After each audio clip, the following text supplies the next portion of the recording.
Gunner Joe by Marriott Edgar. I'll tell you a seafaring story of a lad who won honour and fame with Nelson at Battle of Trafalgar. Joe Muggeridge, that were his name. He were one of the crew of the Victory, and his job when a battle begun was to take cannonballs out at basket and shove 'em down front end at gun. One day him and Nelson were boxing the compass, like sailor lads do, when Hardy comes up with a spyglass and pointing says, "Here, take a screw." They looked to where Hardy were pointing and saw lots of ships in a row. Joe says abrupt like but respectful, "A ratio, lad, yon's a four." "What say we attack 'em?" says Nelson. Says Joe, "No lad, not today." But Hardy says, "Hey, well let's toss up," and Horatio answers, "OK." So they tossed. It were heads for attacking and tails for t'other way about. But Joe lent him his two-headed penny, so th' answer were never in doubt. When penny came down head side upwards, they were in for a do, it were plain. And Joe murmured, "Shiver me timbers," and Nelson kissed Hardy again. And then, taking flags out at locker, he strung out a message on high. It were all about England and duty, but crew thought it were hung out to dry.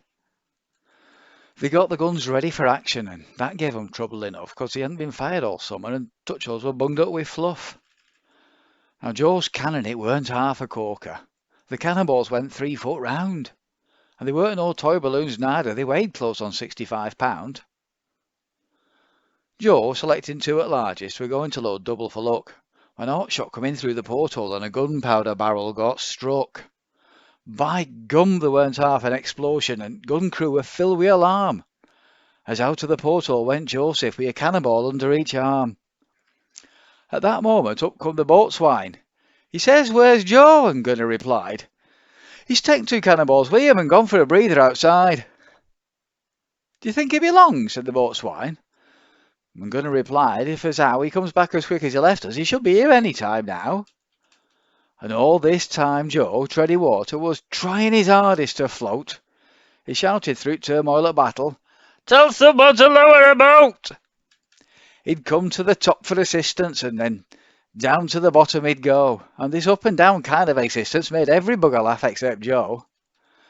At last he could stand it no longer, and next time he came to the top, he said, "If you don't come and save me, I'll let these here cannonballs drop."